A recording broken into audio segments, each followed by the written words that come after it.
Chennai silks ஒவ்வொரு திருமண நிகழ்விற்கும் பிரத்யேகமான விவாக பட்டு. லைபீரியா ஆப்பிரிக்காவின் முதல் குடியரசு நாடாகும்.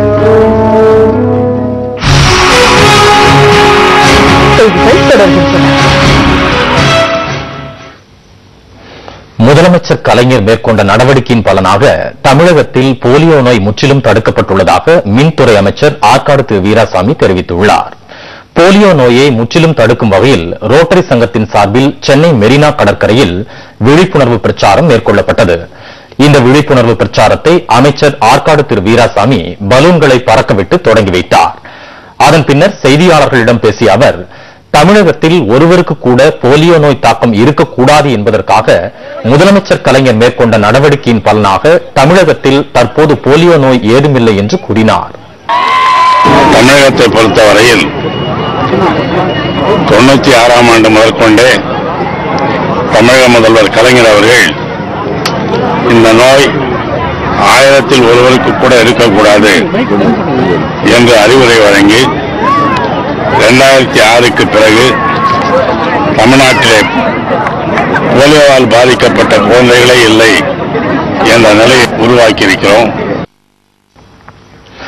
இந்த நிகழ்ச்சியில் ரோட்டரி சங்கத்தின் மாவட்ட ஆளுநர் திரு ஒளிவண்ணன் மற்றும் பல்வேறு பள்ளி கல்லூரிகளைச் சேர்ந்த மாணவர்கள் ஏராளமானோர் கலந்து கொண்டனர்.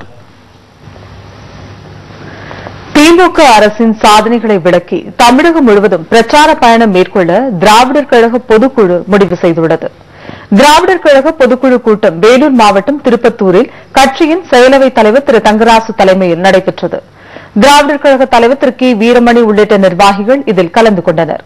இப்பொதுக்குழுவில் நிறைவேற்றப்பட்ட தீர்மானங்களை செய்தியாளர்களிடம் விளக்கிய திரு கி வீரமணி, முதலமைச்சர் கலைஞர் தலைமையில் 5வது முறையாக நடைபெறும் திமுக அரசின் சாதனைகளை மக்களுக்கு எடுத்துரைக்கும் வகையில் வருகிற பிப்ரவரி முதல் ஏப்ரல் மாதம் வரை பிரச்சார பயணம் நடத்த இருப்பதாக தெரிவித்தார்.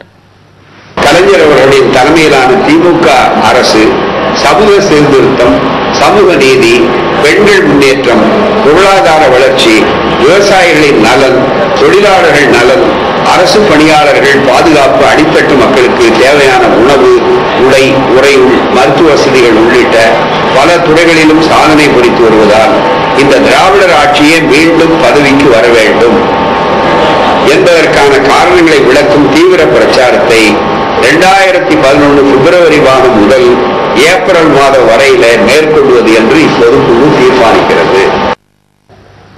கேரள மாநிலம் வைக்கத்தில் தந்தை பெரியாருக்கு நினைவு சின்னம் அமைக்க வேண்டும், மருத்துவ படிப்புக்கு நுழைவுத் தேர்வு நடத்தும் திட்டத்தை மத்திய அரசு கைவிட வேண்டும், இலங்கை தமிழர் பிரச்சினைக்கு அரசியல் தீர்வு காண மத்திய அரசு நடவடிக்கை எடுக்க வேண்டும் என்பது உள்ளிட்ட தீர்மானங்கள் பொதுக்குழுவில் நிறைவேற்றப்பட்டன.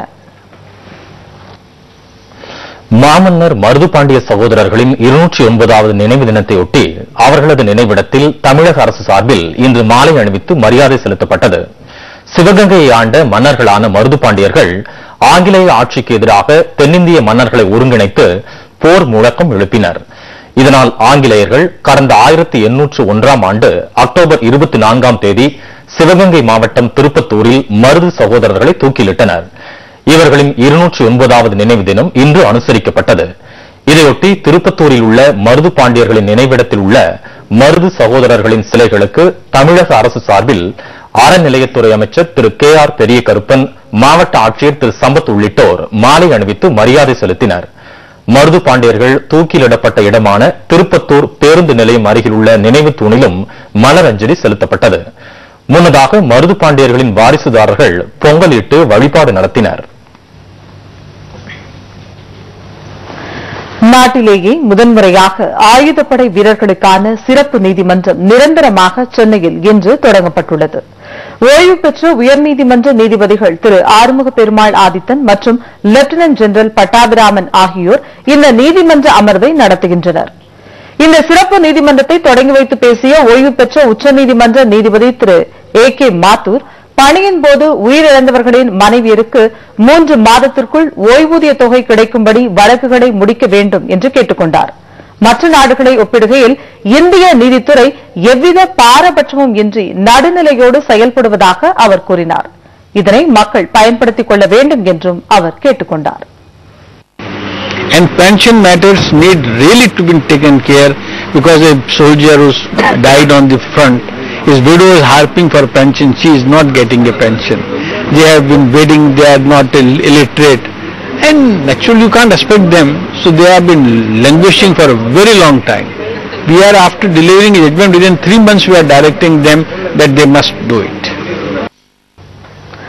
சிறப்பு நீதிமன்றம் குறித்து செய்தியாளர்களிடம் பேசிய ஓய்வு பெற்ற உயர்நீதிமன்ற நீதிபதி லெப்டினன்ட் ஜெனரல் திரு பட்டாபிராமன், இந்தியாவில் ஆயுதப்படை வீரர்களுக்காக 9 சிறப்பு நீதிமன்றங்கள் உள்ளதாக தெரிவித்தார்.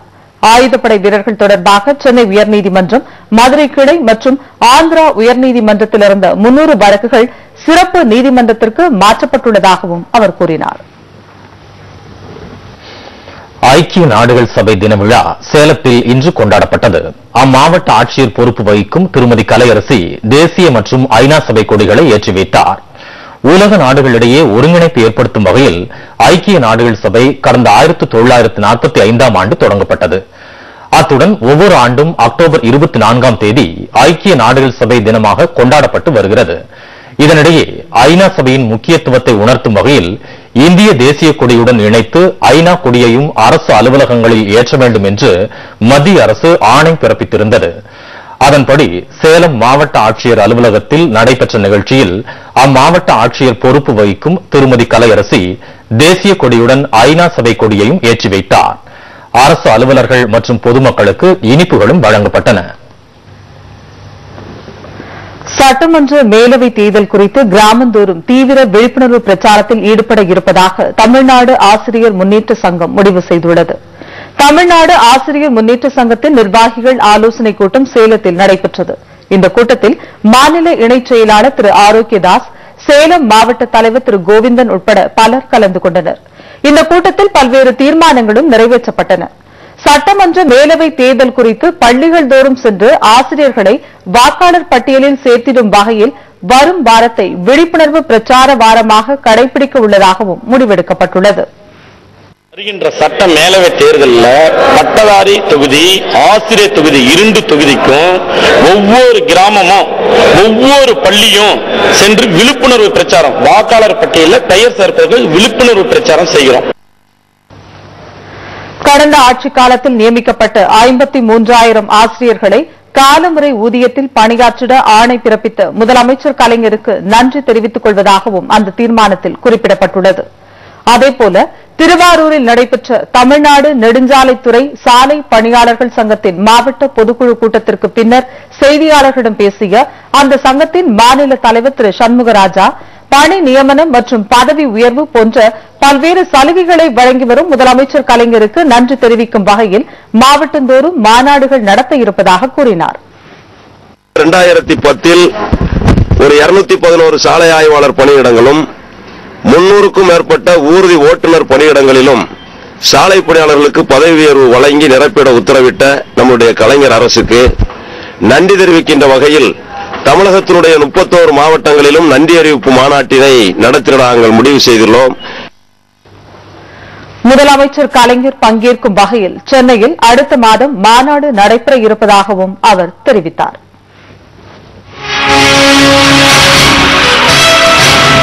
வசீகர தோற்றம் கொண்ட பெண்களின் கண்கவர் அணிவகுப்பு பல்கேரியாவில் கோலாகல கொண்டாட்டம்.